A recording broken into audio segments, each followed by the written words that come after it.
Welcome into the Kings Beat podcast. I am James Ham, Kings Insider for ESPN 1320 and the Kings Beat. We are, of course, a Blue Wire podcast brought to you by Underdog Fantasy Sports.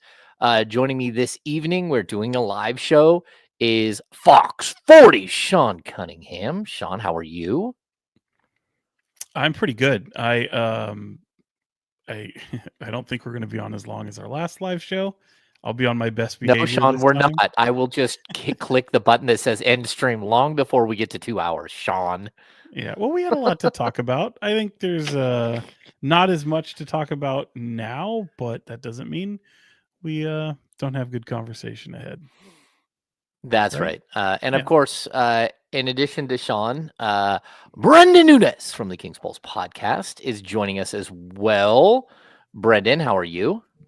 Hello. I am doing well. Hopefully my Wi-Fi holds up a little bit better than it did last episode, but it was fun. Crapped out around like the hour 30 mark, so we should be good.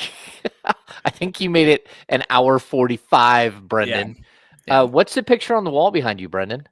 It's a good question. This is some family decoration, so I don't even know what. It just looks very. They're not the people that came in the frame. They're your family, right?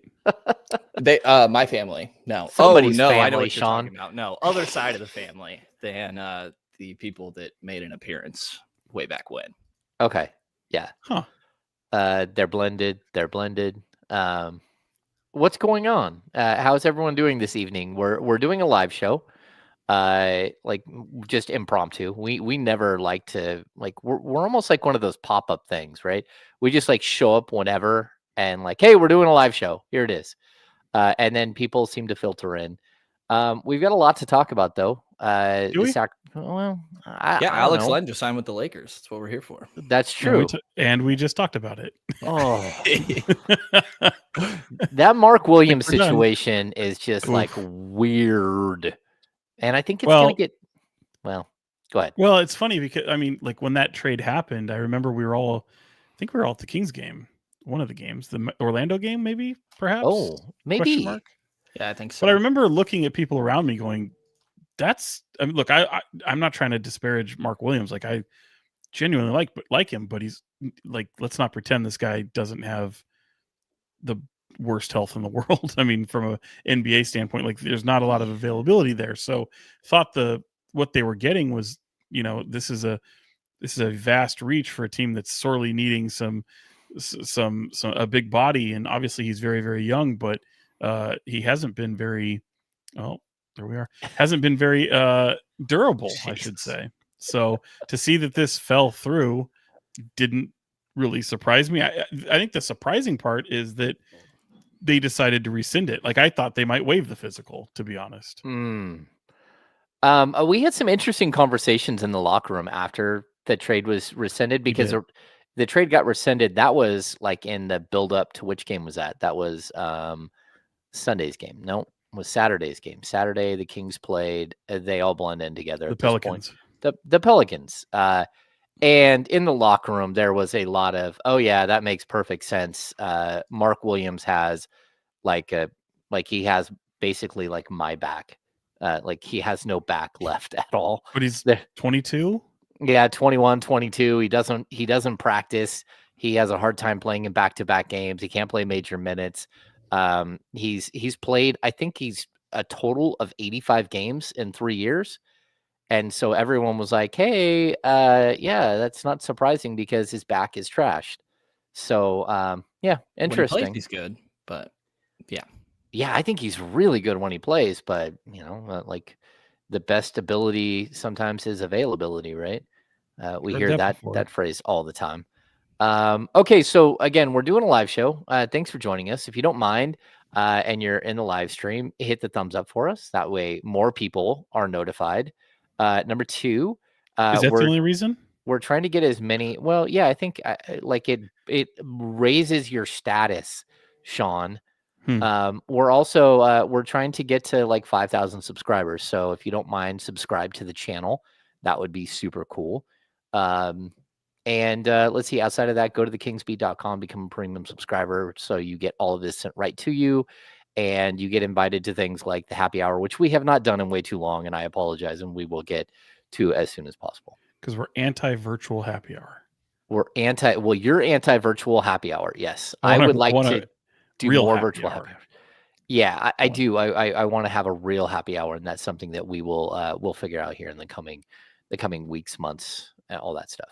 I have one question for Sean, real quick, Oh, since people ahead. love when we take a sec to get to the actual conversation. What's the basketball behind you?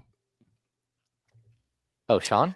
Yeah. That basketball is a Kansas City Kings basketball Wow.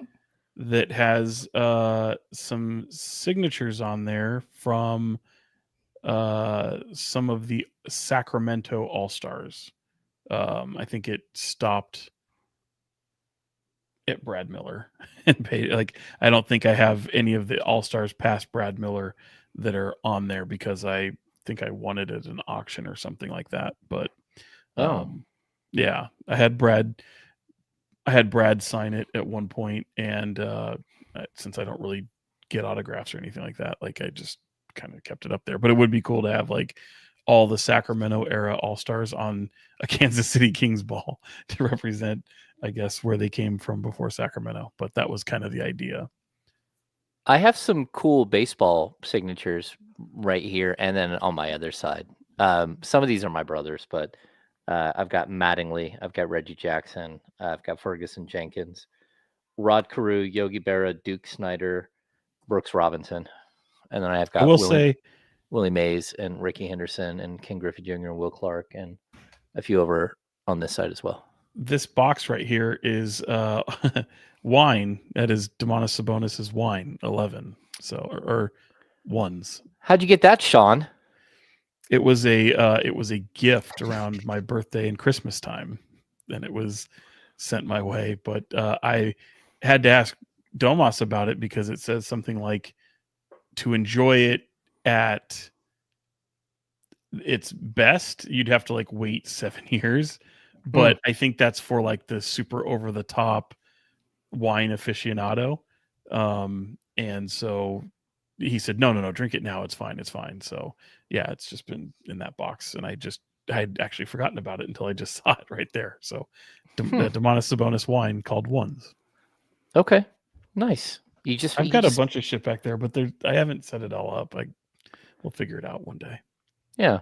I've got a bunch of weird stuff here in the bar. I accidentally put a hole through the wall in the bar the other day. I'm not super happy about it. Now I've just created more work for myself. No, we got a new TV for the living room, and I was going to move a plug up higher on the wall so I didn't have cables climbing down the wall.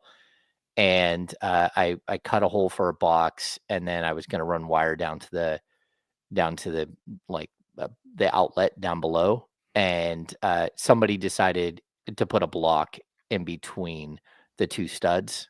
So I tried to knock the block out without like tearing open the wall, and trying to knock the block out, the piece of wood I was using to try to knock the block out went through the wall on the other side. So oops. So now I got work to do on the other side. And I still haven't got the plug up higher because I ran into a block. So okay. You guys are like, what does all that mean? Productive. What does all that mean? Oh no.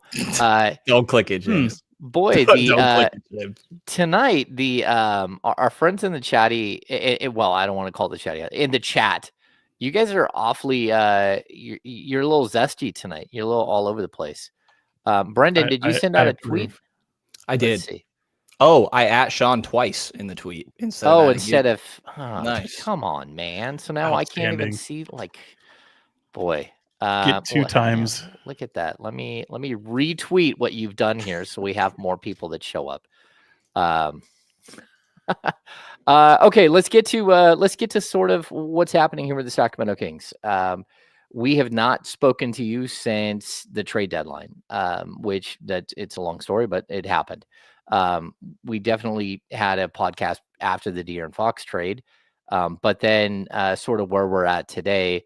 Sometimes I do think that there's like it's a good thing to get a little bit away from a trade deadline or a massive trade, so you can actually assess with more sort of more information.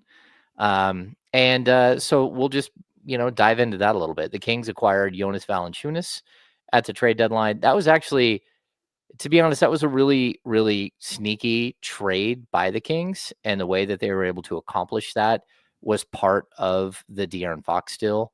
They cleared up enough cap space underneath the luxury tax to go out and make that move without exceeding the luxury tax. So they were able to acquire Valanciunas for Colby Jones, basically, but also they used their mid-level exception, and they retained the $16.8 million exception that they got in the Kevin Huerter trade. And they have until next year at the deadline to use that trade, because those trade exceptions are good for a year unless you have to use that cap space to do something else, which the Kings don't have any cap space anyways. And then in addition to that, they were able to trade Alex Len and who am I drawing a blank on? It was Alex and Colby, and then the other deal was CD Sissoko. I think CD was the Valanciunas deal. No, I think you're right. CD did go in the Valanciunas deal, and then he was waived. And then Colby Jones, Alex Len for Jake LaRavia. And so the Kings were able to add a couple of more rotational players. And just so people know, in that deal, the Kings cleared up about $900,000 in salary cap space, where Alex Len and Colby Jones made like 4.2 versus 3.3 for Jake LaRavia. And so that just dropped them.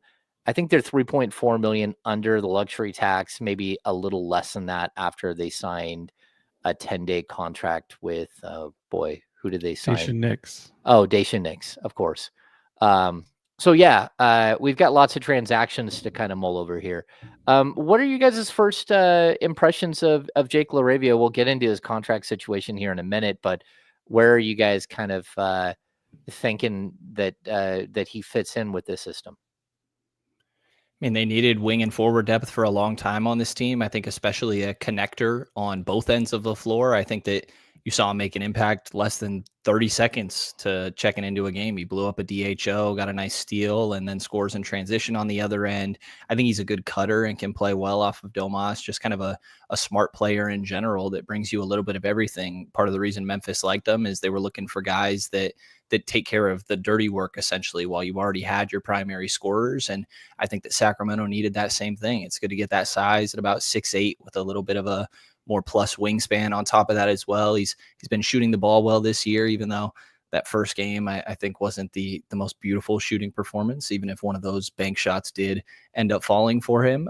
You can see how it gives them more size for sure. And especially if you combo that with the Valanciunas deal, they can roll out some jumbo lineups that I think weren't even really an option before, specifically just, I guess you could try to work it out, but maybe not the most valid lineups that we're talking about. So I think it just provides you a little bit of versatility, specifically at that forward size that was desperately needed. Now you go from Keegan Murray to another defensive oriented wing forward that, like I said, can do a little bit of everything on the offensive end as well. So I think he's a guy that makes a lot of sense. His contract this offseason, I think, makes for an interesting scenario that I'm sure we'll get into here. But I think it's good value from the Kings side, jumping on an opportunity where Memphis was in a spot where they had every reason to essentially be ready to move on from this guy.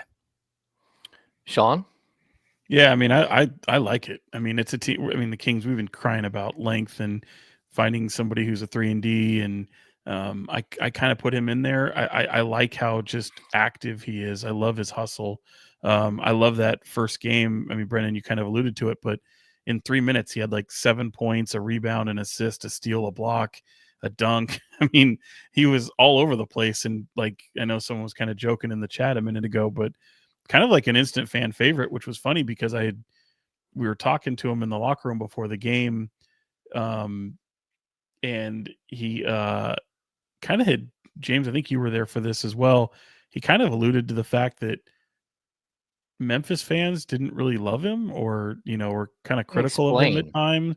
And I told him, I said, that's not going to happen here. I mean, the way you play is exactly what Kings fans love, which is just that all hustle all the time, hustle hard, blue collar kind of work ethic, and just maybe a little bit of an overachiever at times. But he's fun. I mean, I think you saw maybe a little bit more of maybe some of the frustrations that maybe Memphis fans had in the next game against from last night in the win over Dallas. I mean, he wasn't spectacular, but I do think he was impactful at times, and clearly his length is going to be something that's vastly just sorely needed on this team. And it's just kind of funny. I mean, you look at really rotationally, what will they do? I mean, right now they're, obviously you can kind of see the need of point guard maybe being something that you could circle right now and say this team really needs, but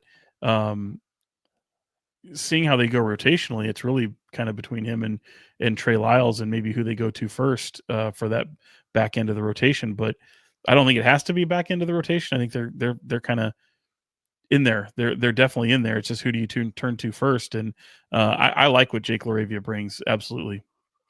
Yeah. So what happened was I was in the locker room. I think, Sean, before you came in, and Jake was in there, and I said, "Hey, can I interview you for a minute?" He goes, "Yeah." So we sat there, we chatted, we went back and forth. When we got done, I was about to post a video, and I said, "Hey, do you have social media? Do you have Twitter?" And he said, "No, I killed that. I deactivated my account." And I'm like, "Oh, okay." Because we're talking about, what is he, 23-year-old dude. So I assumed he had it. He goes, "No, fans in Memphis weren't they were on him, and they were mean spirited and sent him a bunch of crazy stuff." And so he's gone away from social media, which is good for him. As an NBA player, especially one that struggled a little bit in his first 2 years to get on the court due to injury. Was a 19th pick and went the 2022 NBA draft and played a total of 70 games in his first 2 years. You could see fans getting on him a little bit, and that's too bad. Like I especially for a young guy trying to make it in the league, that's not all that great. I think that, like what Sean said, like he just kind of fits in the rotation. I don't think he's an all-star, a future all-star. I don't think he's like some game changer that's going to make everything better in Sacramento. But what I do think is that the combination of Jonas Valanciunas and Jake LaRavia, they helped the like 4-man bench just kind of fit more into a natural rotation, where Keon Ellis is okay to be like the second leading scorer off your bench, and Jonas Valanciunas is a guy that's more than willing to take as many shots as you want him to take. And then you have Trey Lyles and you have LaRavia, who are sort of versatile forwards that can do a lot of different things. And I kind of look at LaRavia as kind of the same level sort of player that Trey Lyles is, just not nearly as established as Trey, and just like a younger version that can play the 3 and the 4. And I like what he brings. Like right away, like he had a steal in the first like 10 seconds, 15 seconds, right? Went down and laid it up. Then he banked in a 3. And to be honest with you, I thought he changed the entire complexity of that game where the Kings were down 20 and something and looked like they were going to get blown out by the Pelicans. And then they came back and won. I thought he energized the crowd. I thought he just hustled, and Sacramento fans love a hustler. That's just straight up. They love it. They love somebody who's blue collar and goes and gets dirty and doesn't mind, diving on the deck. He had a play where he was down in the block. He flew out for an attempted to try to contest a 3, and then turned around and tried to go rebound. The ball flew over his head. He sprinted back out, grabbed the rebound, and you're just like, man, just those little hustle plays that have been missing from the Kings, and just that 6'8" size that the Kings have been missing. I think it's been pretty cool to see, just like a guy who wants to do well and wants to fit in, and who has a skill set that probably matches exactly what the Kings need. Brenden, we were talking about this before, but I'll let you lay out the salary situation with him a little bit, because I know you've written on it. I went through and did all of my research today, but it's very, very similar to what happened with Harry Giles here a few years ago in Sacramento.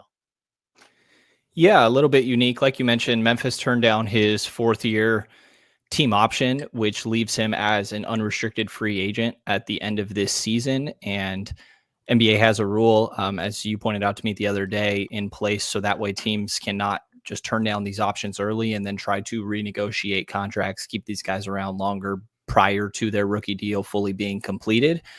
That now, as he reaches, again, unrestricted free agency, Sacramento has inherited what Memphis once had of only being able to offer him what the starting salary of what that fourth year salary was, which was about $5.16 million. And you still can do 8% raises from there. But that is the most that Sacramento will be able to offer him this offseason. And I think it's an interesting spot to be in. You know, there's a world where I think that you can make an argument that is a fair range for him, but the other side of it is Trey Lyles just got 2 years, 16, you know, and all it takes is one other team to come in and outbid you there, and he can go wherever he wanted. Like I mentioned, unrestricted free agency there. So because they turned down his fourth year team option, as you mentioned, he only played 70 games in his first 2 years after being the 19th pick, a little bit of a underwhelming player in those first 2 years. And I'd imagine that Memphis probably regretted that going into this season, or as this season continued to play out, because he had been a productive player for them.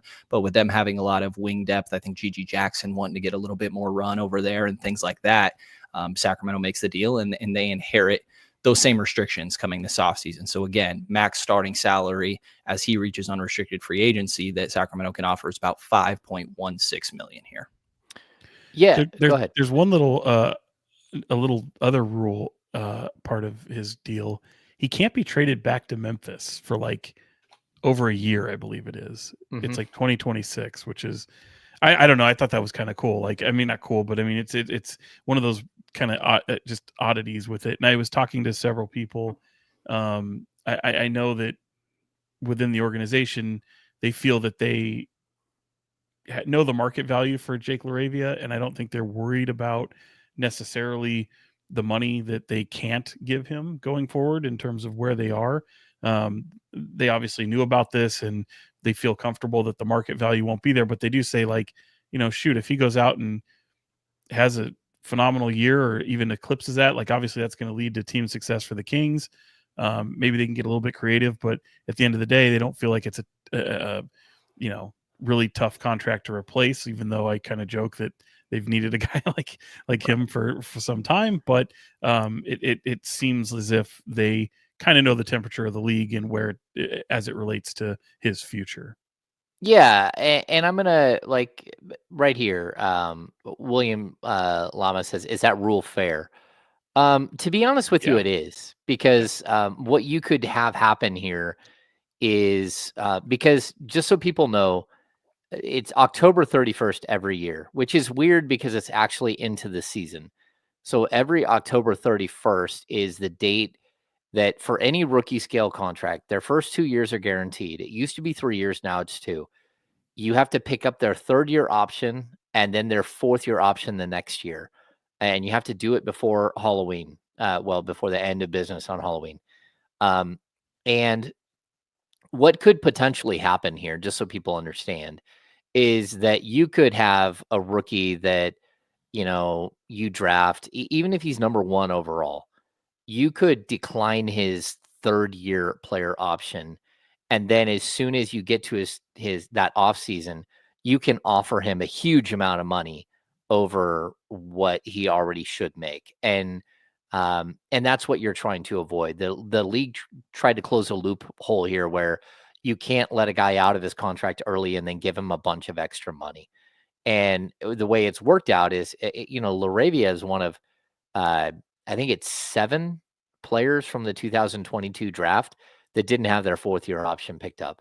It's not a great draft. Like, sure, it has some players, but there's also like a bunch, like, you can't, there's a bunch of players in that draft that just like probably won't be around.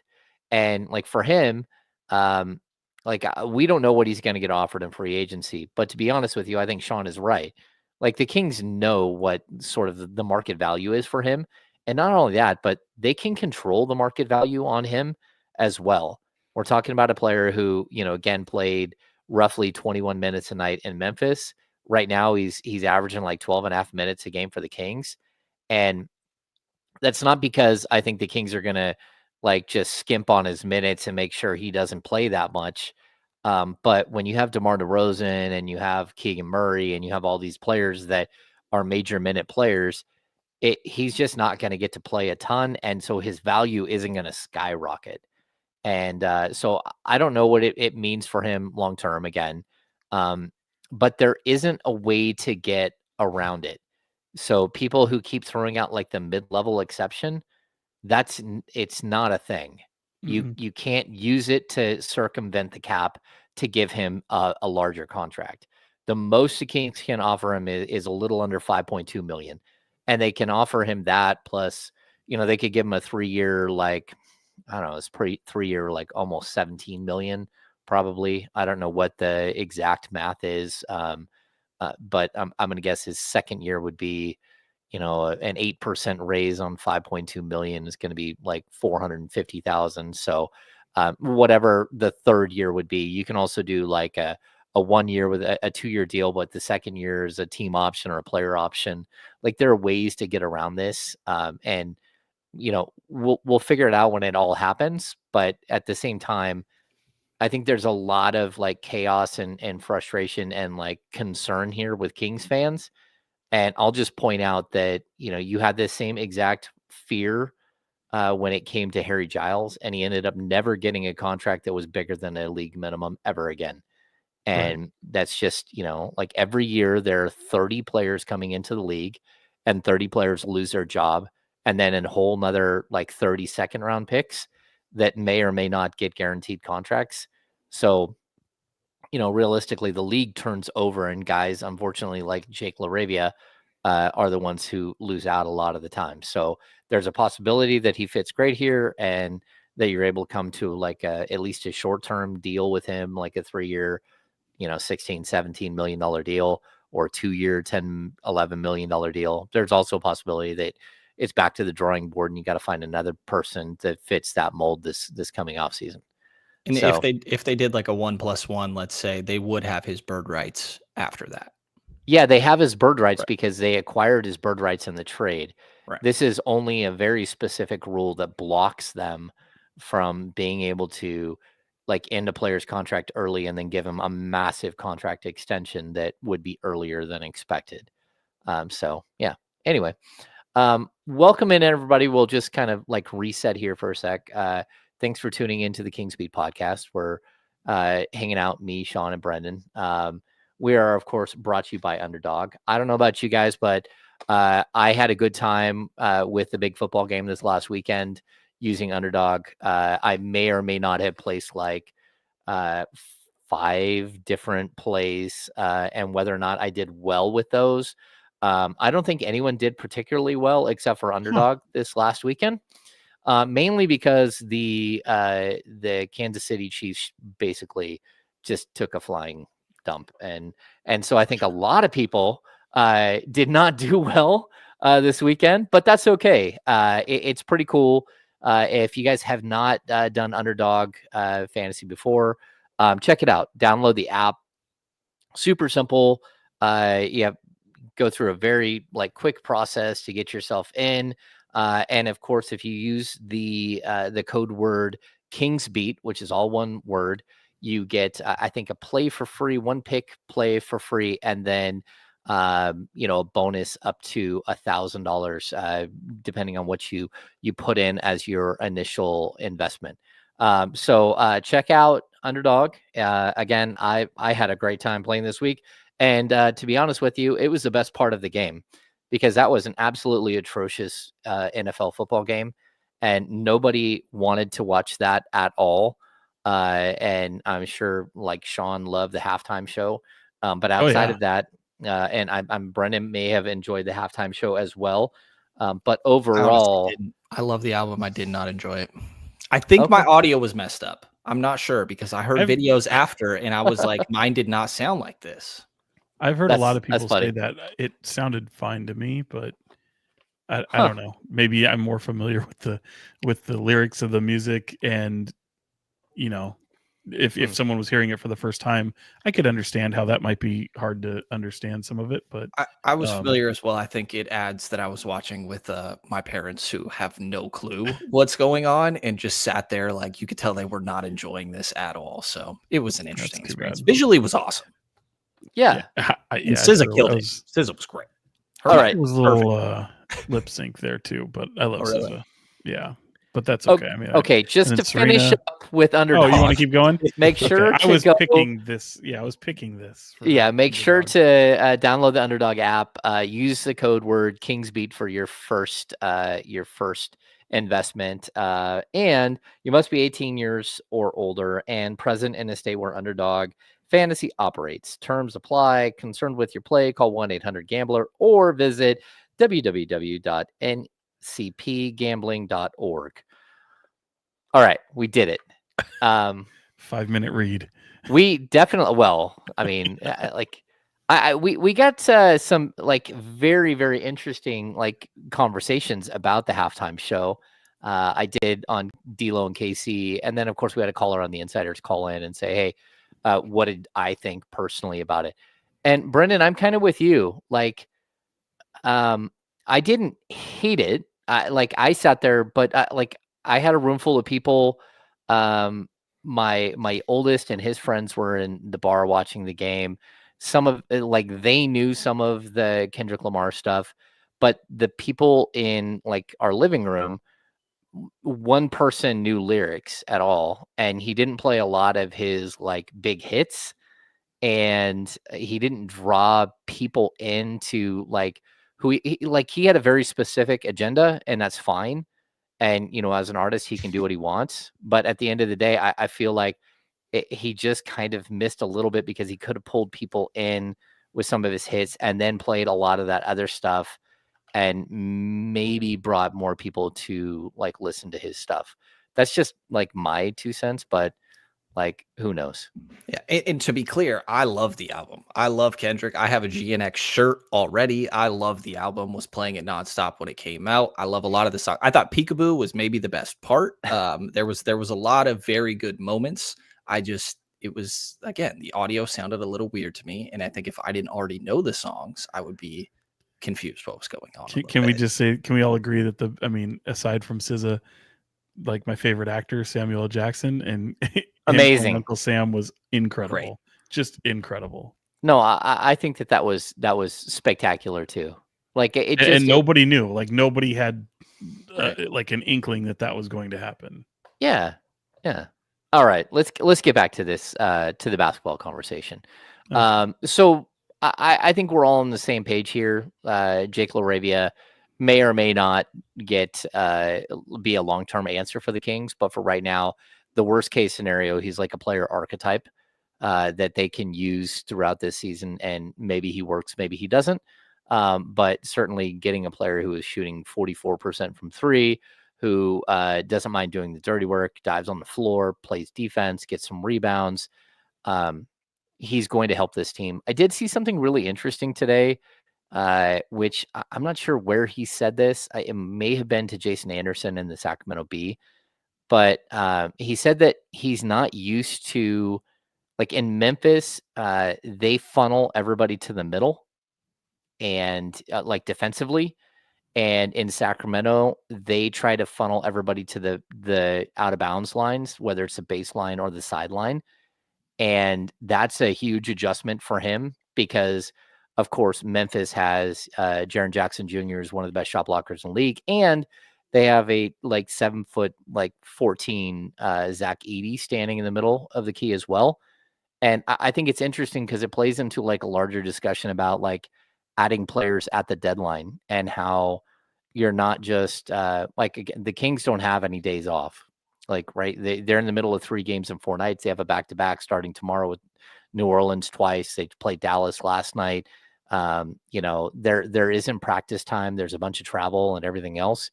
Where are you guys at with like making adjustments right here on the fly and trying to figure it out as you go along, especially for like a first year head coach who's not even really a first year head coach. He's a mid-season interim replacement after a season had spun out. And so I think you're asking a lot for Doug Christie to be able to manage this on the fly, but the results, like the Kings are blowing teams out, but they certainly are, they're finding ways to win. Yeah, I think one of the other things Mark Jones pointed out in the broadcast is Memphis has the least ball screens in the league that they run in their offense. Obviously, Sacramento, a lot of DHO game. And even as they've gone away from that a little bit, still a lot more pick and roll obviously involved. So a lot of adjustments. I think you're even seeing Malik Monk have a little bit of an adjustment to being that primary point guard. Zach LaVine certainly as well. They have the worst assist to turnover ratio these last 4 games since Zach has been out there. I think that's a big part of it for sure, is not having that time to continue to adjust, even though Kevin Huerter thinks they run the same play every single time. It's not quite that simple necessarily. He wasn't necessarily wrong either. I mean, he's not him. It's always the same DHO, right. But right. It was a little bit of a funny comment for sure. But I think there's understandably going to be an adjustment period here with everybody, even the guys that were already on this team. I think adjusting to Malik Monk, getting used to what a pick and roll looks like with Jonas Valanciunas compared to Isaac Jones or Alex Len in that second unit. So I think it goes up and down the roster really, but you see it specifically with Zach LaVine looking a little passive almost at times, I thought early on, and then he starts getting more shots up, sometimes a little bit forced, or just the playmaking, finding a rhythm there. So again, I think that defensively you felt it a little bit for sure. And I don't think that this is a phenomenal defensive team in the first place necessarily, but the turnovers don't help in that aspect. And I think that the idea of being an elite offense, Monty McNair hopped on our radio station this morning and talked about how he thinks they just need to be upper half defensively and get closer to flirting with top 5 offensively. And I don't know that I love that formula. By the way, they've slipped. They're down to 20th. They absolutely have. Is it 20th in defensive? It's not, 19th in defensive. Over the last 10 games, you don't want to look at their net rating, their offensive rating, their defensive. I think they're a net negative 8.5.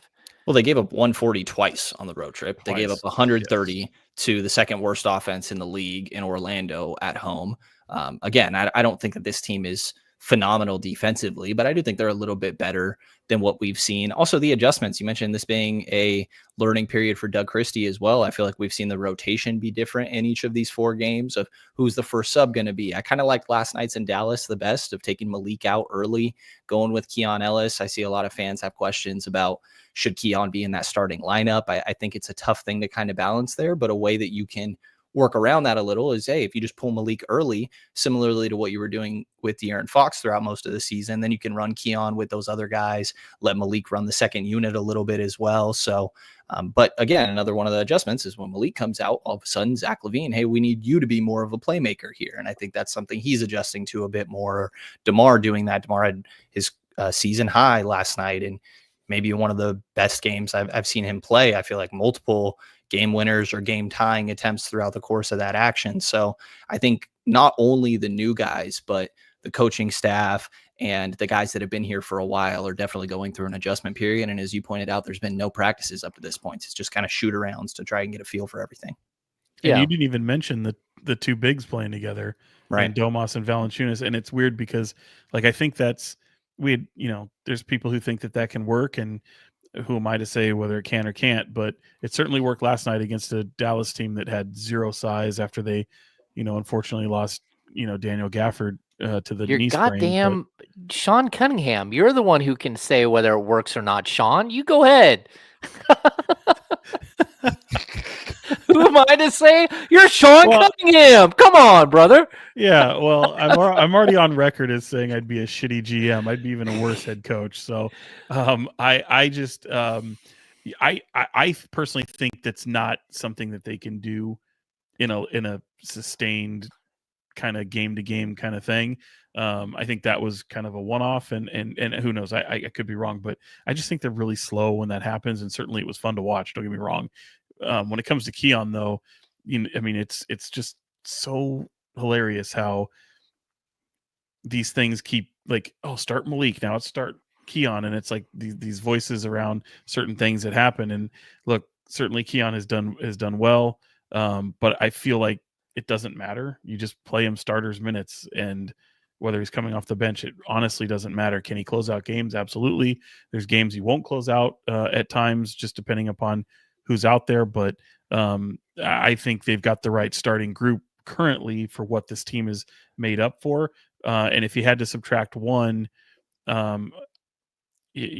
guess it might depend on that might vary from person to person, but I think they've got the right answer for what they have. And, if anything, it's the bench that really needs some productivity, so especially on the offensive end. And I think they've kind of found a little something there. Certainly this starting group, since they've made the trade, has not played well. And I think last night was a good sample size, maybe just to see it for once, to see these guys play similarly to what they're capable of.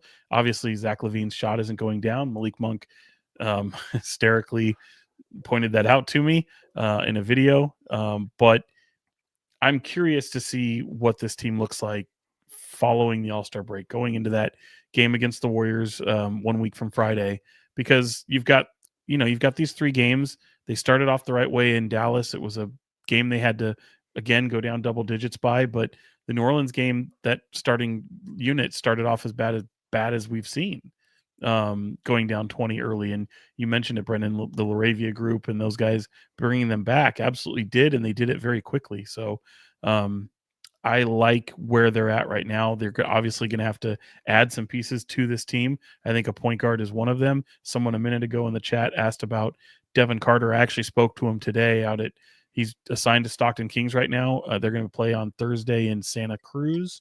And he's gearing up. Like, he hasn't played a lot lately. So you got him some practice today? I did. Yeah. I'll be there tomorrow too. So, yeah, got some stuff coming up. Obviously I'm going to be down at All-Star weekend in San Francisco and kind of follow around 2 of the Stockton Kings that will be playing in that game on Sunday, in Scala BCR and of course Isaac Jones. But yeah, Devin is with him right now, and it's a chance for him to really kind of get going a little bit. He's had a couple of setbacks, and he's kind of been out of the lineup a little bit at times. So I think getting him some bulk minutes is crucial. And this is at a time where, they're heading into the break. So this is a time for this starting unit and these new guys to really find that chemistry and find some of that cohesiveness, and then have Devin join them once they start practicing after the break. Yeah, like the Devin Carter thing, like going down to Stockton, to be honest with you, it's a good thing, because he's not going to get to play. It doesn't look like, and to me, again, the Kings are in this mode where they actually have like a bunch of open roster spots, but they don't have a ton of cash. And so, I saw so Dallas, right? They played Dallas last night, and of course Malik Monk accidentally hurt Daniel Gafford. All of their centers are now on the IR. Dwight Powell is out. Anthony Davis is out. Derek Lively's out for pretty much the season, like 2 to 3 months, and there's very little chance of him making it back for the regular season. They have like $170,000 in their to spend, and they're hard capped. Like, they can't help them. There's nothing they can do. They can't go sign anybody at all. They can't go above the hard cap for any reason, unless they like take a player who makes like $6 million, buy him out, save $4 million by stretch provisioning, and then bringing in a player. The Kings have enough space underneath the luxury tax right now, where again they were able to bring in a player on a 10-day contract. But I think what they're doing there is they're buying themselves until after the All-Star break to basically see who gets bought out. And so I think they will look at guys like Bones Highland, maybe not, but a guy like Reggie Jackson. There are other players, Malcolm Brogdon. Like, I don't know that the Kings can be major players in the buyout market ever. But if you have a backup point guard spot and you're a point guard and you're looking around and saying, okay, at least I know I would get minutes, you might want to go to a place like Sacramento right now just to kind of build your value. And I don't know if they'll be able to sign any of those guys, but there's a possibility. What you did need to do here, though, is you have to get to 13 roster spots, and the NBA doesn't allow you to sit there at 12. I think the minimum you can have is 13. And so the Kings signed a 10-day contract. They might send multiple 10-day contracts. They might wait a couple of weeks before signing Isaac Jones to a to a longer term deal and take him off a 2-way contract. Maybe they won't sign Isaac Jones. Maybe they'll wait until this summer and they'll still have rights to him and they'll do something then. But the Kings have a bunch of roster spots. They have up to 3 roster spots, and then on top of that, they have just a little bit of money to play with, enough to sign a minimum scale contract. They can sign like the 2.1 veteran minimum scale contract and stay under the luxury tax. And that's a big deal. Like whether you want them to spend money or not, like, look, there's like this little tiny window of like $3 million speed. I wasn't sure if it was me till you moved, Sean. Hold that thought. Yeah. Well, I can keep that going a little bit. They are 3.28 million below the luxury tax. If my numbers are right here, and some of the names, like you guys mentioned a little bit, Reggie Jackson, Bones Highland have been waived. If you wanted to go a little bit younger and just get a guy in your system, there's Jaden Springer, Jalen Hood-Schifino out there as well. And I think kind of names to monitor. He mentioned Malcolm Brogdon. I think the Wizards said that they were planning on keeping a couple veteran guys around, which sounds like potentially Brogdon. But could see what happens with Monte Morris, who's been getting DNPs a little bit. Sorry about with that. Phoenix, Trey Jones in Chicago as well. Do you have one that? Do you have one that sticks out as one you'd rather have out of all those names?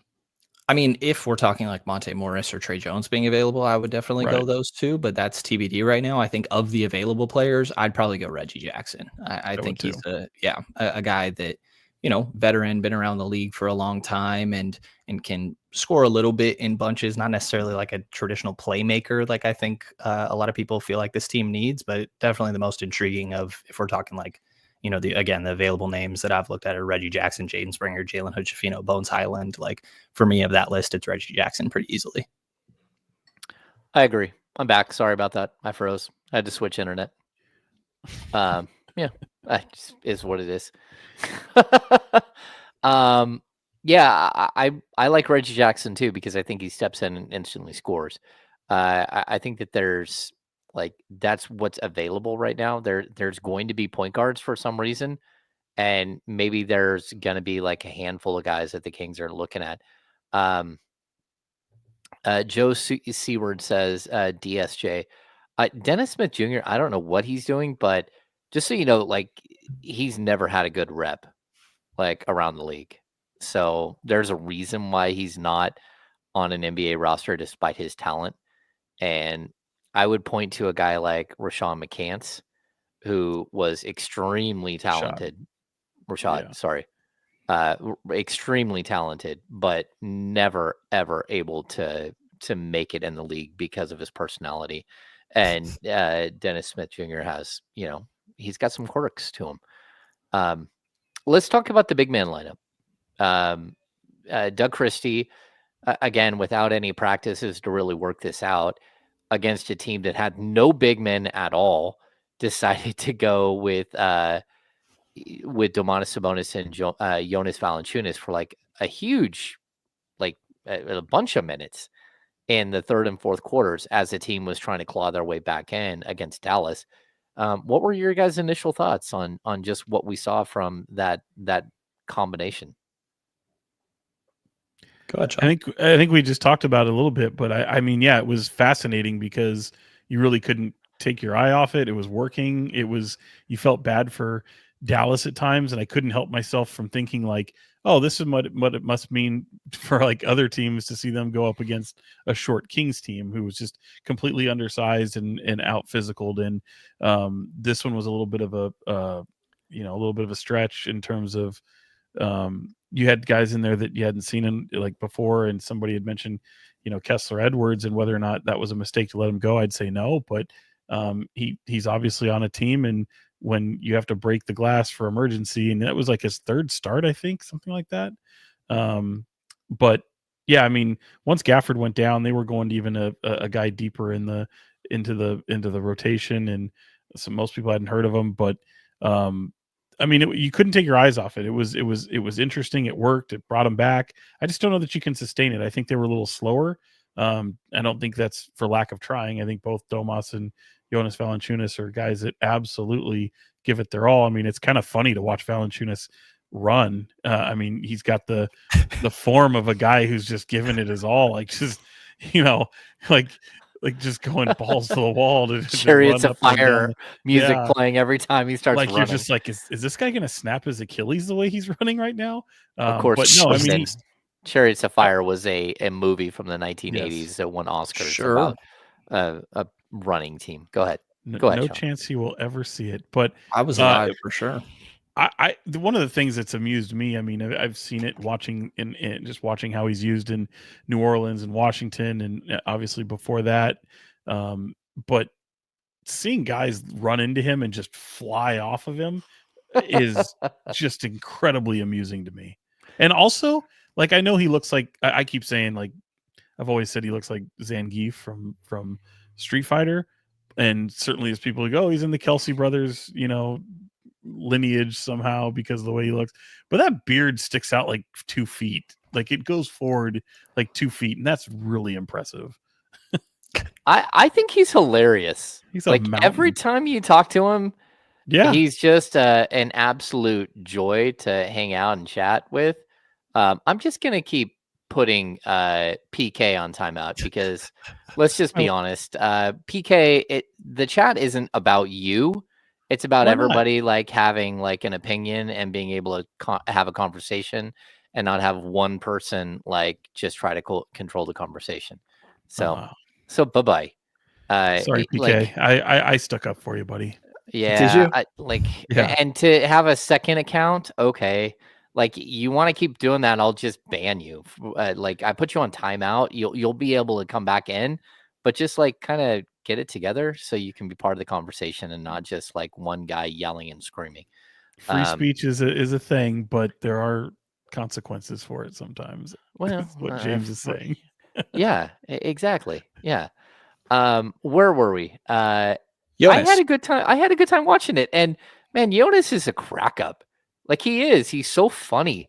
And I know Mark Jones has like talked about it repeatedly. Like Jonas invited him to go ice fishing one time. Nope. And like all of these things. Like, the dude is just like a big, funny, like crazy Lithuanian dude. And I'm here for all of it.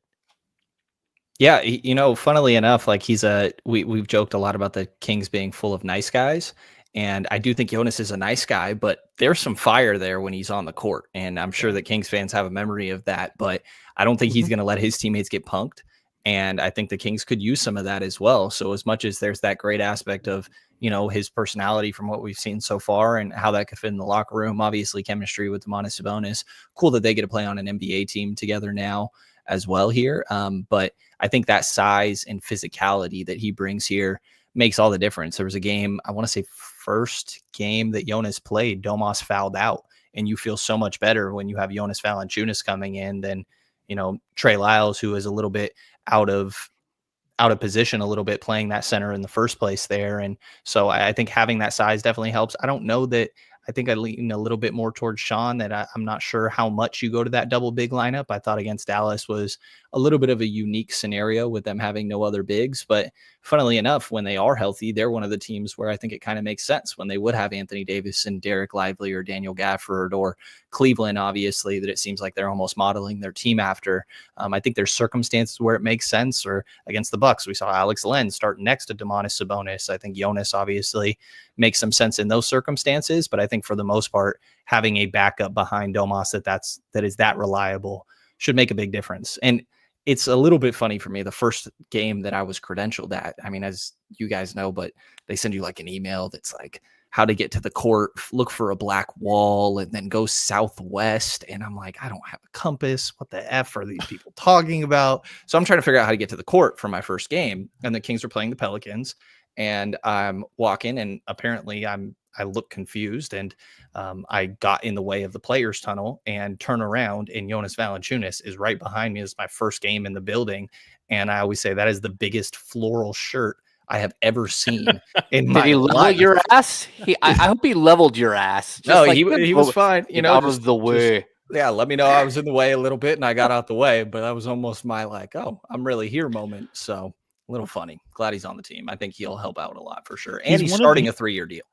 He's one of those guys that his voice doesn't match what you see. Same with Jake. Jake who? LaRavia? Yeah. Oh, yeah. I mean, yeah, I guess so. With him though, it's just like he just looks like he should speak 4 words of English and not sound nearly uh as eloquent with his English. There's not a huge accent there. Like you'd expect him to just say 4 words, and he's very talkative, chatty, super, like James was talking about, a super nice guy, and then on the court he's an absolute monster. Yeah, but he has a thick Lithuanian accent. But it's not like how do I say it? It's not as maybe no, I would disagree. I don't think it's thick to where it's hard to understand. Like he's super you can make out what he's saying very, very easily. You can make out what he's saying, but I also feel like for the last couple of years we've had like the Taco Bell version of Lithuanian center. And we didn't realize it until a real Lithuanian walked in the door and started talking with like a super thick accent. It's like, oh, that's what a Lithuanian is supposed to sound like. I enjoy talking to Jonas. I think he's funny. I think he's already like a fan favorite. I love watching players just bounce off of him. Like guys run into the key and then they do it one time and they never do it again. Because there he is just standing there with his hands straight up, and you hit him and you fall to the floor. And you're like, what in the world did I just run into? No, they fly off of him. They do. It's like watching Trey Murphy, like he absolutely was buckled by him. It was crazy. Looked like he got knocked off of, you went to PBR. It looked like he got thrown off a bull. I don't want to talk about my PBR experience, Sean. Why? What happened? I'm not going to that. I was required by the way, to go. There's flies all over the goddamn arena because of PBR. Whoa. Okay. Well, I will tell you that PBR was much different than I thought. It wasn't nearly as bad as I thought. And also it's super fast. Like there is somebody on a bull like every minute, maybe 90 seconds. There is no like waiting around. It's like, oh, one dude just got thrown off and the bull is kicking everywhere. They get that bull out of the ring and another dude is going like on like 20 seconds later. You're like, what in the world? So it's a little crazy. Anyway, that was your big takeaway from your first PBR experience? No, I'm not getting into my other takeaways from the PBR experience. Why? I didn't think it wasn't nearly as I will say that it wasn't nearly as racially charged as I thought it would be. Like to be, what the hell are you talking about? What the hell am I talking about? You know what I'm talking about. I showed up and I'm like, oh, this is a different crowd than I thought it would be. Just straight up. It was a much different crowd than I thought. Don't ask more questions, Sean. Oh, I'm so intrigued. I don't know what you're you know what we'll talk after the show. We'll talk after the show. Come on, Sean. The show after the show is always my favorite. I just like I did not expect it to be the crowd that it was, and it was actually fun. Like I was like, hey, this is kind of cool. I don't know. Okay. Yeah, okay. Am I buying tickets to PBR? No.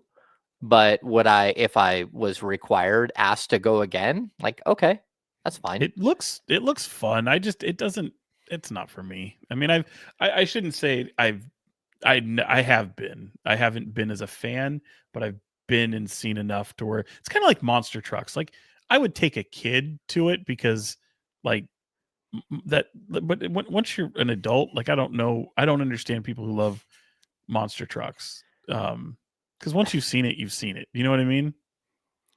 Yeah. I think that would be like kind of your thought that once you've seen it. But to be honest with you, it was like way different than I thought it was. And monster trucks are like so incredibly loud, and you walk out of there.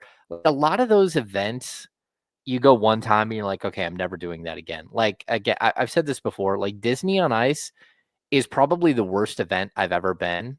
And people are like, why is it bad? And it's like, well, it's bad because people get tickets, and I think a lot of people get, they'll win tickets or someone will gift them tickets, and then you get there and it's a bunch of like flashy, shiny things that kids all are in love with, and everything is like $40. Like you can't buy popcorn without it being $40. A soda is like $28. Like everything is in a cup, and it all costs a whole bunch of money. And so you get these families that get there, and then they're like, "Oh my gosh, we Yeah, can't it's afford Disney. to like." Have you been to Disneyland? You know how expensive that shit is? It is just like that. It is just like Yeah. that. Yeah. So it is like going to Disneyland, except for it's just like it's outlandishly expensive. And so that's why I don't love that. Like the monster truck thing is kind of crazy. Like to see it once with like, because I have 2 boys, it's like, okay, that's fine. All right, Bryce Herber, Bear. I don't know. Hopefully, I don't know. He's a hopefully I'm saying it right. huge Disney fan, just so you know. Okay, so Bryce he is. said he was just at Disneyland. All right, how much you spend? He's always just at Disneyland, just so you know. So he must be rich, or he has like that park season pass, which is probably over. I mean, incredible amount of money. Well, he did just so Bryce did win flowers from Strelitzia Flowers from the Insiders this week. So good for Bryce. But yeah, he does go to Disney, and Disney is expensive. Yeah. I don't know. Anyway. Oh, see that Bryce says. Who is your favorite Disney character of all time? Just to want to know. Bryce says his girlfriend is rich. Good for you. I need to find that kind of situation as well. There you go. You need a sugar mama. You were asked what your favorite Disney character of all time was from Deuce and Mo, and they want to know. What my favorite? Yeah. I don't know. Like I've seen them all. Like I have a 21-year-old and a 17-year-old. Like the movies I like to watch, I love watching Swiss Family Robinson. Outside of like the Incredibles, I don't know. I'm going with Timon and Pumbaa. Oh, there you go. Yeah. I think it depends on your age, like what your favorite Disney for sure characters are. I don't know, Sean, what is yours, since you brought it up and made this part of the Kings Beat podcast, which doesn't make any sense, but that's okay. The snarky person in me wants to say Princess Jasmine because of the Halloween parties I've been at, but damn it, Sean. Damn it, Sean. Probably Genie, man. Genie's the best. For the same reason? No. Reasons altogether. So you're an Aladdin guy. That's what we're okay. Lion King's probably my favorite Disney movie. But I don't think I've seen many Disney movies in my adult age, so I don't know. What? Okay. Yeah, I'm doing it wrong. But you know what's funny? Man. I actually have a friend of mine who works he used to work up here in a completely different capacity at one of these TV stations as like a desk person assignment. It's almost like the operator for the newsroom where all these calls go to, and they've got to make a lot of calls and chase down things. And he's now like head of Disney parks, which is wild. Like what? Yeah, like for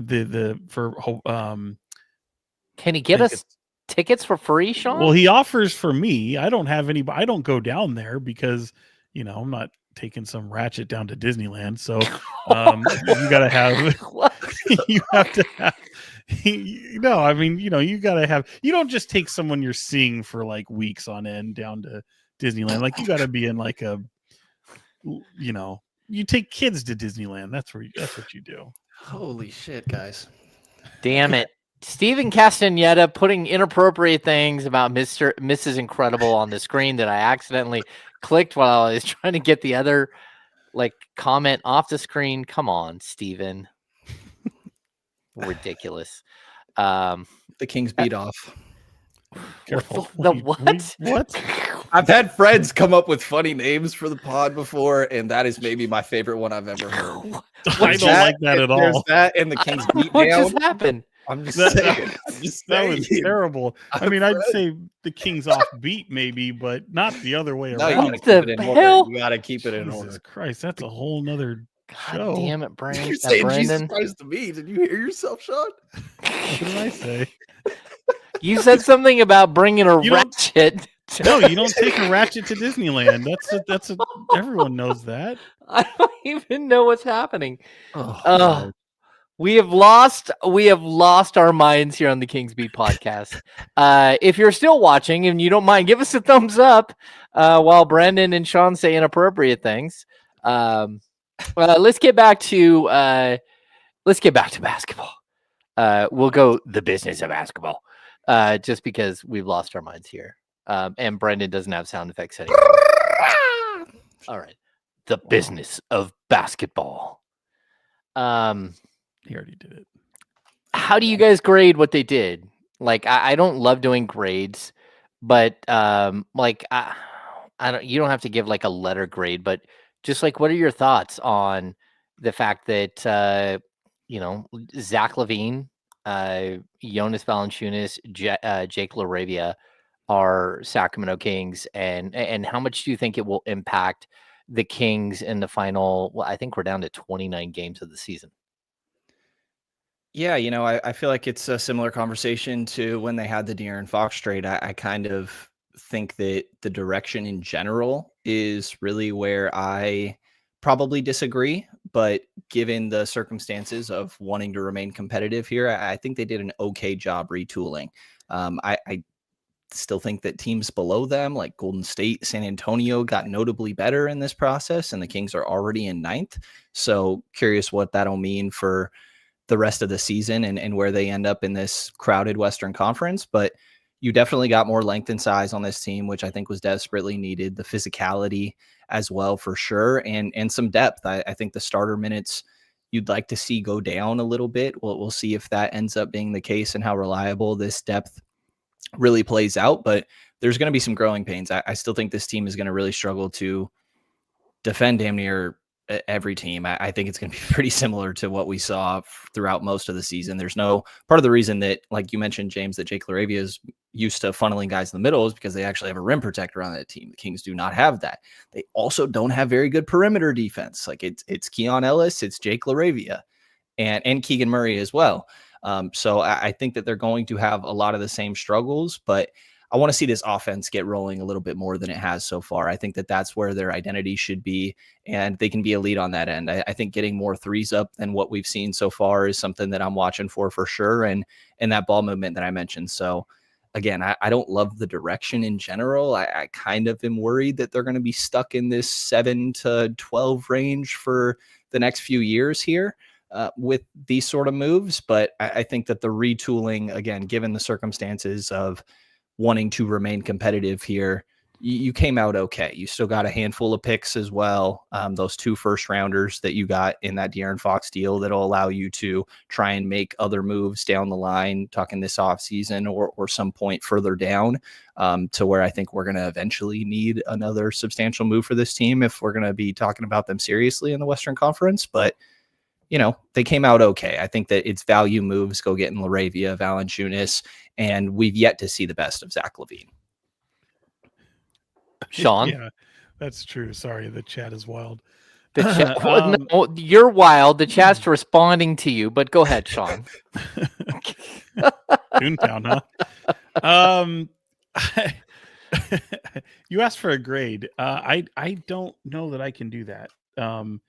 I mean, maybe play around. Maybe I can play just the game just for the sake of doing it and say a C, because I think it remains to be seen. I think it's kind of if you're talking about for this season, I'm ready for anything. I could see them. I'm not betting on this part, but I could see them maybe rising as high as 6.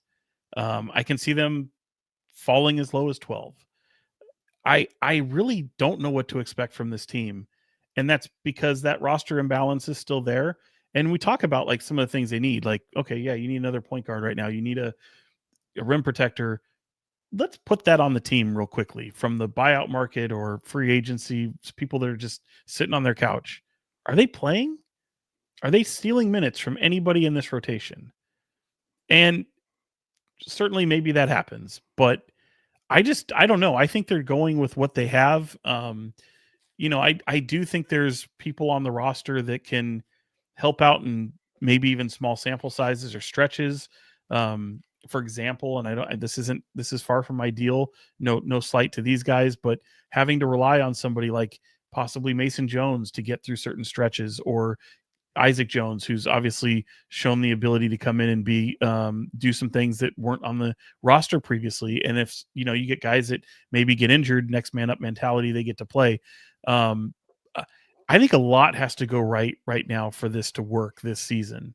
Now, that being said, I think I do disagree with Brenden a little bit. Like, I do think, despite what they've done for their future, and certainly I don't blame you, Brenden, for thinking that they're doing it the wrong way, and that a full press rebuild would be the more logical choice. I don't necessarily disagree there, but I do think they've set themselves up better to keep their roster competitive. And if you look beyond this year, which is hard to do for a lot of fans to stomach that notion, but I do feel an offseason could change things dramatically for this team to where all of a sudden they do look like a much more competitive team in the West. Now, maybe that's fool's gold. I don't know, but I think this team is talented. I think they have a lot of pieces. I just don't think it's going to mesh very well. Now, again, that remains to be seen. So that's why I can't really give you a grade. Now, did they get enough for Fox? Like, I'll be the first to say, I don't think they did, in my opinion, but it must have been a move that they felt that they had to make, and that they weren't going to do better than in what they were looking to do right away. So only they can answer that. And if they felt that it was necessary, it was necessary. I actually, me, like Carmichael, Dave, and Damian, we've all had chats with Fox, and I was trying to encourage him to speak on record about it. And I think my chat was a little bit different from the ones that he had, and certainly hearing his perspective. Sure, I get it. And he doesn't want to be a distraction to the Spurs. I get it. But my goodness, it's going to get a lot louder right around March 7th when he wanders back to Golden One Center for the first time. So for me, I felt like he should probably do that. I think it would help for some fans to hear from him and some of the things he has to say. And I give a proper goodbye as well. I mean, you were here 8 years. Like, I don't think you really had that proper goodbye. So however that looks, like, whether, wherever someone thinks get Fox out of town, they shouldn't have traded Fox. This was the right time to trade Fox. They got enough for him. They didn't get enough for him. However you look, like, I still think that they're going to be set to compete. But right now, I don't think I have the foggiest clue as to how this team is going to compete, how they're going to end up, how they're going to perform. And the only thing I feel good about is the fact that they can put points on the board. Yeah. Okay. So this is a tough one. Like, for this season, statistically speaking, it might be a straight swap out of Fox for Levine. You lose a ton offensively, a ton defensively, in my opinion. Offensively, I don't think that there's that much difference. And actually, if you get Levine in the right space, not shooting 20% from 3-point, but in like who he has been throughout his career, and if you can work with him as an off-ball player a lot, then I think you might be able to match what you had before at that position on the offensive side. I think that Valanciunas is a perfect backup center for Sabonis, and I think there'll be plenty of nights this season where they do not play together, but also other nights where it's like, okay, like, look, against Memphis, against New Orleans, you can play both those guys. You can play both those guys for 3, 4, 5 minutes a half together, and see how it works out. I think that they'll be able to wall off Zion in a way that they weren't able to do when it's just Sabonis playing against Zion. Jake LaRavia, again, I think it's a good pickup. I do. Whether he stays here long term or he doesn't, it's still a quality pickup that instantly not only fit into your rotation, but helped like sort of the natural progression of your rotation. I think Keon Ellis as like a 6'7" guy is great. I think Valanciunas as a 6'7" guy is great. I think Trey Lyles and Jake LaRavia as like 8-9 guys makes you a good team. And, like, who's the 8th best player and who's the 9th best player, I don't know. But both of them are competent and can go out. They're high basketball IQ players, and they can help you. So I think that helps. But I'm also with Brenden a little bit. Like, it's really tough to get caught in the middle. like, who are you and how good are you going to be going forward? And would you have been better off taking a whole bunch of draft capital instead of taking, back Zach LaVine? And that's always going to be the question that we have to ask here. And I get the Kings not wanting to take a major step backwards as far as like productivity, but I'm with you. I think that they are like at best a 6 seed and probably more like a 7, 8, 9, 10 seed for the next couple of years. And that's not easy to like kind of figure out. So, did you give them a grade? I like if I were to give them a straight grade, like if I broke it down, and I think the LaRavia trade was like a B. I think the Valanciunas trade was like a B plus. And then Well, I that's not think, what you asked. well, let me get to it. I think Okay. the LaVine Fox trade was a D at best, and probably lower than that. So I would assess the overall like look and what they did here as probably like a C, maybe a C plus when I grade it out fully. And like it's not great. But they also were able to add a 2027 first round pick, which gives them more flexibility. They're able to add a 2031 first round pick, which again gives them more flexibility. And we talked about this a little bit, where like that 2027 San Antonio Spurs pick, you can protect that. You can trade that as like a lottery protected pick. And so as opposed to it, if you trade your own first round pick, you get caught in this whole Stepien rule thing. If you trade that extra pick, it's not really the same thing.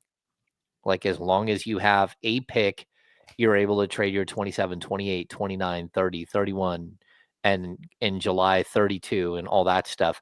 So I think they've done a good job of like filling up that. And like at the end of the day, if you're making the move to trade De'Aaron Fox, you did get the assets that got you Valanciunas, the 2 second-round picks. You got the second-round pick that they gave for LaRavia. I can have all of my beefs and complaints in the world about them blowing 7 second-round picks over the course of a year and just like how foolish that was. But at the same time, they got picks back. They were able to make those moves and all that stuff. So, like, look, I don't think it was a great trade, like trade deadline, but what I really wish is that they had the assets to go get a Valanciunas and a Jake LaRavia while De'Aaron Fox was still here, and to add to that roster as opposed to taking such a huge step back financially to do what they've done. And like again, like people out there can think that I hate Zach. I don't hate Zach LaVine. I do not like his contract at all. You don't? And yeah, not at all. And there's also that problem that as an on-ball defender, he's at like maybe league average, but he's already shown you like what the concerns are. Like he gets burned on back cuts, not only the back cuts, but on top of that, like just like in a team defense scheme, he's not very good defensively, and that's a problem. Like whether it's switching, whether it's stepping in and taking a charge as opposed to just like doing an Olay defense, like there are some major issues there with his defensive acumen, and he's not going to get better. I mean, So he's almost 30. let me ask you this though. What if you know, we've seen terrible defenders. We still see terrible defenders in the league, but you put defensive pieces around him. And look, I think there are moments where he's trying to be a willing defender at times. Especially on ball. Like, yeah. Yeah. So I mean, but if they built around him differently with maybe better defense around him, would that help change your perception or evaluation of having Zach LaVine on your roster? In theory, Sean, maybe, but when Malik Monk is your starting point guard, tell me the avenue to get better with your on-ball initiating defense, stopping guards, because I do know that like every game that I've seen the last like week, Domantas Sabonis or Jonas Valanciunas are either in major foul trouble or they foul out. And that's because the guards in many situations are just allowing guys to go right to the middle. So I don't know. Like if you're gonna put Zach LaVine in the starting backcourt with Keon Ellis, okay, maybe you can disguise some of it. If you're gonna have Keon Ellis start alongside Malik Monk and bring Zach LaVine off the bench, maybe. But the way the roster is currently constructed with LaVine and with DeRozan at the 2 and the 3, I don't think there's any way to be a decent defensive team, especially when you consider that Domantas Sabonis doesn't block shots. And again, I think he's a very good position defender, but blocking shots, he doesn't have their back in that way. And that puts the rest of the team in an awkward position. And that's why you don't have players at the top that don't play defense. Am I wrong? No, I think it's the right idea. I think it's just about, like, to your point, the process of actually doing it. Like, I'm curious if we get to a point this offseason where we're talking about potential DeMar DeRozan trades. Like, I think when you're trying to figure out what matching salary looks like in deals, if you're trying to work with some of these draft picks, like, just what does it look like when you're trying to figure that all out? Because I do agree with you, Sean. I just also roll my eyes a little bit because I feel like it's the same thing that we've been saying for how long? Yeah. Yeah. Are we gonna get some questions? Because I know we're running out of time. We're running out of time. Anyone have any questions for us? I do not have a cowboy hat, Gary Vesis. Hurley doesn't make cowboy hats.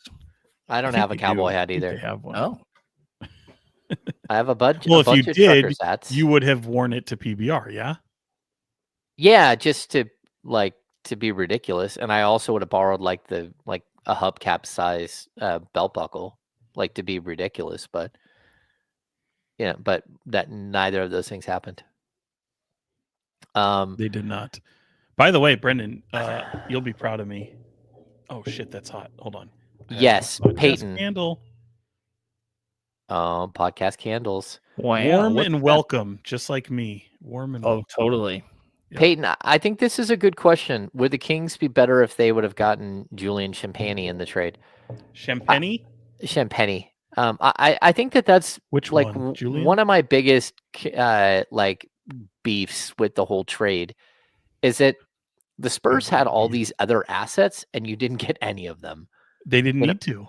James, they didn't need to. Who didn't need to? The Spurs didn't have to give up anything. Well, yeah. Well, that's because you didn't negotiate to get them to get more from them. You were told no. I mean, yeah. Which maybe at that point you wait till the offseason, but right. And I get that. But again, I think the Spurs had their plan laid out, and this in order for them to, it's like, yeah, we'll take De'Aaron Fox. We're not going to give you a damn thing for him. And that's what happened. Yeah. No, I mean, that's my problem though. Like, even a guy like Champagnie, like, he would have helped this team. Like, he's just an instant scorer off the bench where you wouldn't have had to gone out and get a Jake LaRavia. You could have still gone out and got that player, but Champagnie's 6'8", can score, can shoot the 3 ball, super athletic, all that stuff. Yeah, I think that even if you would have improved on the peripheral of that trade, it would have been better. And I would have felt more confident in the trade. Do we have any other questions you guys want to ask? I asked Brenden about some of those when you froze for like an hour and a half, about some of those buyout free agents candidates. And he came up with one that I agreed with in terms of Reggie Jackson. Is there one that stood out to you? Is that the same one that you'd like as well? Yeah, I like Reggie Jackson. If Trey Jones becomes available, yes. I don't hear Trey's good things. Real 6'1", right? 6 foot. Who's that? Right around there. Trey Jones, right around 6 foot. Yeah, but I'm not concerned about that. He doesn't turn the ball over, and he just efficiently plays, and he plays defense. So that's one that I would be like, yeah, I would take him. I would take a flyer on Bones Highland, although I don't hear good things about Bones Highland and sort of like how he would fit. But, again, I think that they could use a scorer there. Outside of that, again, if Malcolm Brogdon wanted to join the squad, I've always liked Malcolm Brogdon. I think he's a good ball player and can play the 2 and the 3 and could really help a team. But I don't think that they're going to go that direction. Brendan's chair spin was a poor effort. Did you do this earlier? I did. Y'all didn't. You didn't see it. I had requests for people for me to spin in my chair, so I was looking around to how to do that. That's not weird. I was just looking around. It was fun. I got dizzy. Yeah.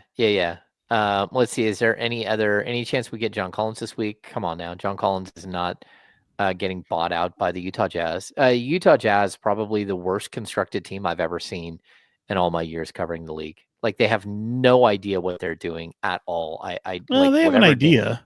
They have an idea of what they're doing. They don't to be bad and to have a bunch of like 27-year-old, 28-year-old forwards and a 33-year-old point guard playing major minutes. Like, that team's just ass. They piss away this season, and they're trying to go after Cooper Flag. No, I get that part of it, but the rest of it, like, they've been bad for a couple of years already. So I don't know. Tea Leaves Guru says no buyout candidate will come to the Kings. Maybe that's the case. I would say that there's an abundance of point guards, which is weird. And there's always a possibility that, like, other teams run out of point guards to kind of chase. Other point guards run out of teams that need point guards. And so it's possible that there will be somebody.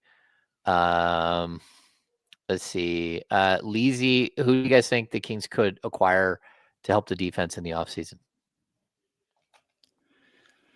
I don't know. I mean, I haven't quite looked at names. Part of me wonders, like, if, again, I was talking like DeMar DeRozan earlier. I don't know if we wanted to talk bigger deals, but like Lauri Markkanen is a name that I think could come up again this offseason. He's not necessarily a defensive guy, but just to help with size on this team. Am I cutting out like crazy? No, I just think that's an ambitious reach for a guy that they just extended. And I know, look, Markkanen's fantastic, but I just don't see that being in the cards for Sacramento. I'd also tell you that watching Lauri Markkanen move this year, not good. Like, whatever's going on with his back, he is not moving very fluid at all. And I would be concerned about him. I don't know.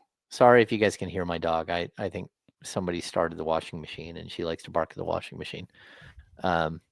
Yeah, I'm like, Markkanen has back issues, and I'm not super convinced that he's going to be one of those guys that holds up, and especially with the contract he just signed.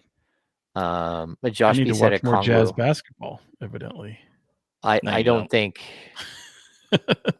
Yeah, I don't think Okongwu is going to be available. They kind of stripped down their roster and are going to give him an opportunity. Do we have anything else? I don't think so. We did talk about Luka and that whole craziness last week.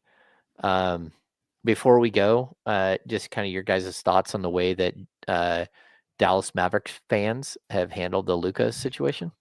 I have no problem with it at all. Fans are entitled to voice their frustration. I was absolutely appalled that there was ejections last night outside of somebody who's absolutely drunk, belligerent, and profane.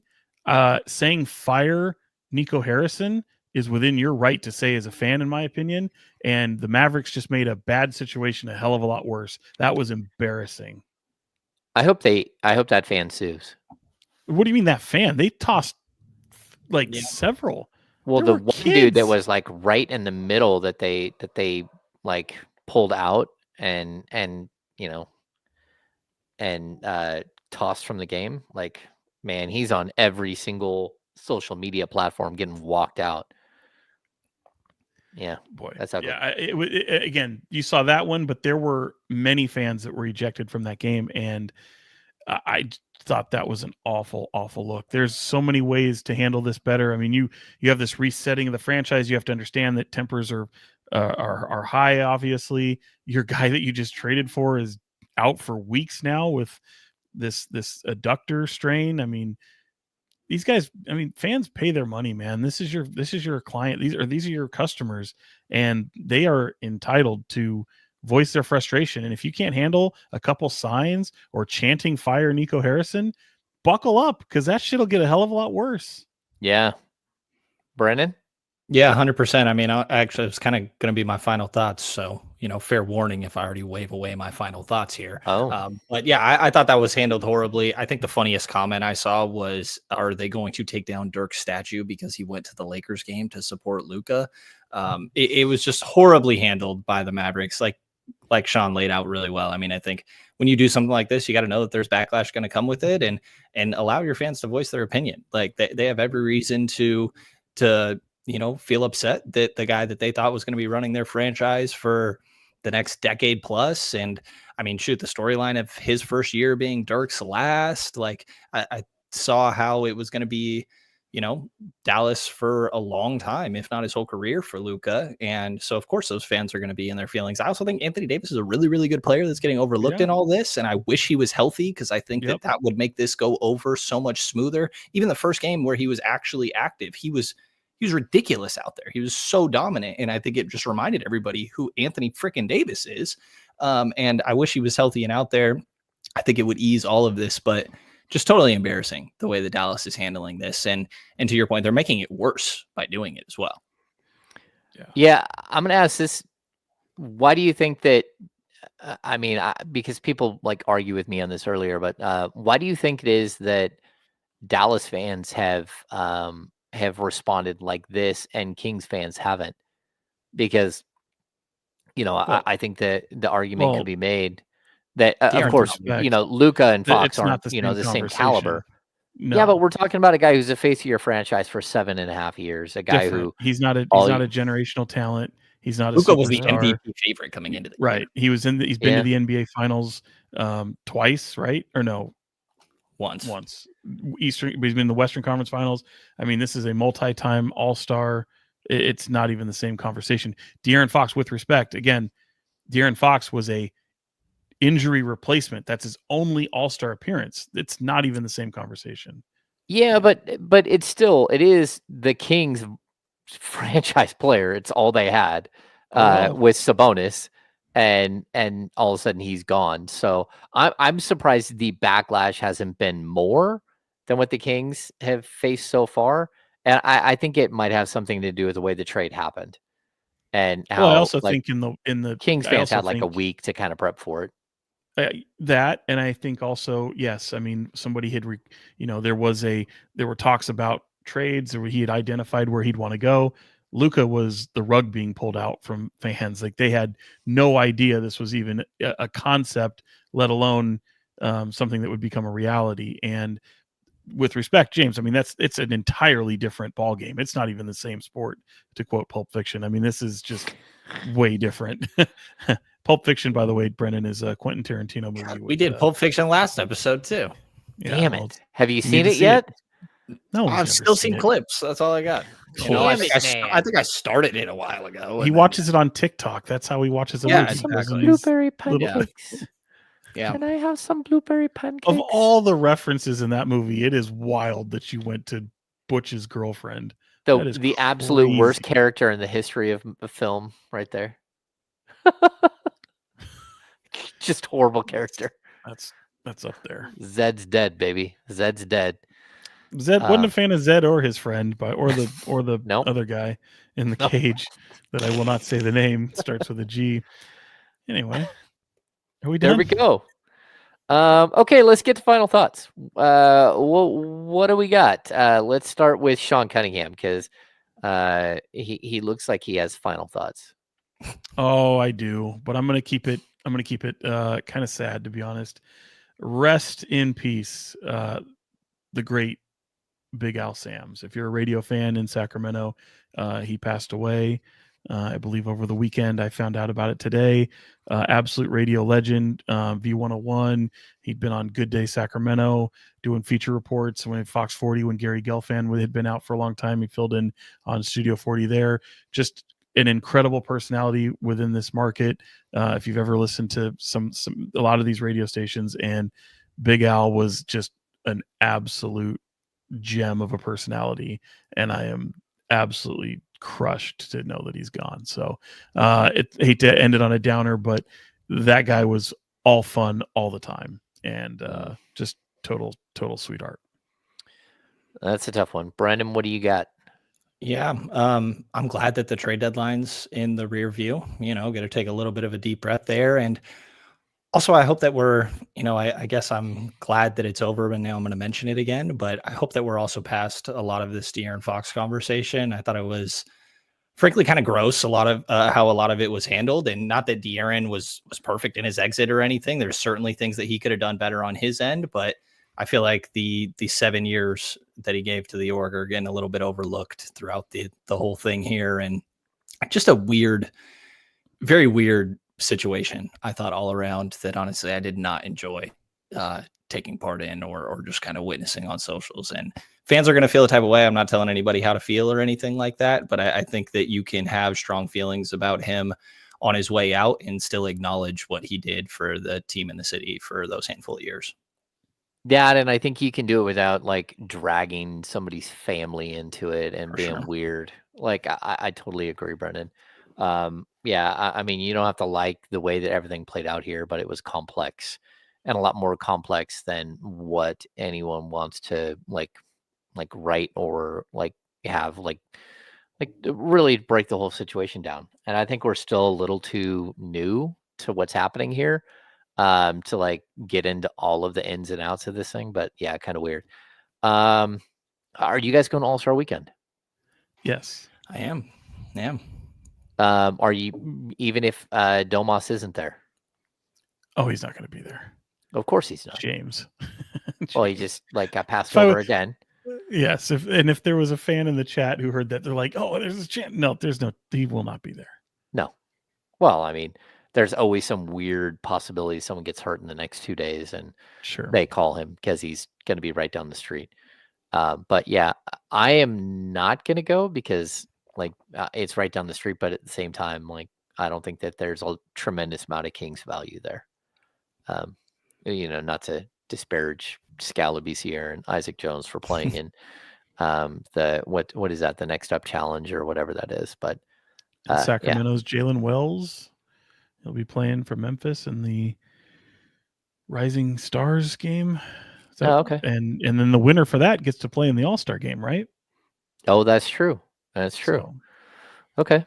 I may go to the Celebrity All-Star game just because Oracle was like my home stadium growing up. And I've really hoped that the Kings would do like a preseason game there or something, just because I would love to see the inner workings of the stadium. That was like my favorite thing growing up. So I may use it as an excuse to go check out Oracle a little bit. And, Jerry Rice and Barry Bonds are the coaches of those teams. You're just gonna walk around the building. You're just walking in for sure. Yeah. The celebrity showing his game, pass right? around like Wayne World. Game. Like he's like, no, I can go here. Showing the pass. Yeah. I think our friend Mark Jones is there as well. He's calling the celebrity game. That's right. Yeah. Yep. Oh, see, Kings Guru 21. What's up? What's up, Nate? Alperen Şengün has back issues. He might miss the All-Star game. So you're saying there's a chance? No, they'll just give Jalen Green the spot. Jalen Green. Yeah, it was one to replace a Rocket with a Rocket. The All-Star game, Joe, is in San Francisco. It's at what is it called? Chase, right? Chase Center. Yeah. They got that there. I think the G League game is at Moscone Center. Oh, and then the celebrity game is at Oakland. It's like it's like the convention center, basically. It's not far from Chase. More downtown San Francisco. Yeah, I've been getting a bunch of emails about different events, and I'm gonna have to ask your opinion here, Sean, as we go. Of what there's a lot of emails. There's a lot of emails. Yeah, I am credentialed, but I don't know what I'm going to go to if I'm going to. All you need is just the evening. Are you staying down there? Because I will not be. Yeah, Friday, Saturday night, I'm staying. Then make sure you hit up the media hospitality every single night, and you will not be disappointed. There it is. Sweet. Okay. Actually, final thoughts. Cool, kind of a concert thing out on the pier. Saw some of the names out there, so check it out. All right. Yeah. Okay. My final thoughts for the night. Yeah, I don't really have any. I'm intrigued to see how this season ends. I am. 29 games, going to be a sprint. I don't know what they have in them. I don't know if they can pull it together. I don't like their offensive defensive ratings for like the last 15 games. The last 10 games been even worse. like the advanced statistics say that this team is not nearly as good as 4-6 that they have been over the last 10. And that's going to be a little bit of a, like, it's a problem. Like they are not playing well defensively, and their offense is kind of sputtering. I do like Zach LaVine playing off ball, like in the back cuts and the lobs and stuff. I think if he can be that player more than the guy who pulls up from like 28 feet, flat footed, then I would be happy to see that. But overall, I think it's been it's gonna be an interesting couple of weeks. You know, I will say we didn't acknowledge DeMar DeRozan having his best game as a Sacramento King, and just he was going phenomenal. Stupid in that game. Yeah, that If was people absolutely think ridiculous. if people think James hates Zach LaVine, like what's James's admiration for DeMar DeRozan is what would be, who do you hate more? No, I don't hate them. Look, I hate watching basketball that doesn't look right. Like when somebody's forcing it and all that stuff. I like ball movement. I love the beautiful game. And sometimes it's there with him, and other times it's not. I will say, even on the game winner, he was double teamed, and LaVine is kind of wide open from three. I want him taking that shot, but yeah, but pulled it off in a very clean fashion. You earn the right when you got 40. You earn the right to take the game winner, and a pretty efficient 40. Really, I mean, it was impressive. That was awesome. I mean, 15 to 22. I'm a DeMar DeRozan fan. I like him in Sacramento. I like what he does. You brought DeMar DeRozan to Sacramento to be DeMar DeRozan, and he's being DeMar DeRozan. And when he plays well, they win. So somehow I think there's a way to be DeMar DeRozan within the flow of the offense, and it's the nights where it's not in the flow of the offense that drives me bonkers. Outside of that, again. James rips his hair out next to me every game. Yeah. I love it. Well, there's at least like 3 or 4 plays where you're just like, oh my gosh. But Malik Monk has plays like that too, and we know his importance to this team. And certainly since taking over when Fox left, like he's pressing a little bit. He's got moments where he tries to, do too much. I think all players are guilty of that. Maybe, well, with the exception of like Keegan Murray, but they have some guys on their team that are capable of doing that. And I think that maybe you shouldn't have those 3 guys. I don't know, but I don't know. I do look. I like all those. I like those players individually. Zach LaVine, I think he's had a phenomenal year. I think he's going to figure it out in terms of his shot. But I think the most encouraging thing was how they looked last night against Dallas. Yeah. Well, it did take overtime to beat a team that was missing half their team. But a win is a win is a win. What a dick. All right. That's going to do it for this edition of the Kings Beat podcast. We, of course, have gone an hour and 43 minutes. Right before we press record, we talked about keeping it under an hour like we always do. Yeah. Well, I don't know what happened here. This is good. If you guys don't mind, give us a thumbs up, subscribe to the channel, go to thekingsbeat.com, become a premium subscriber to the Kings Beat. Say please, James. You just please, all of those things.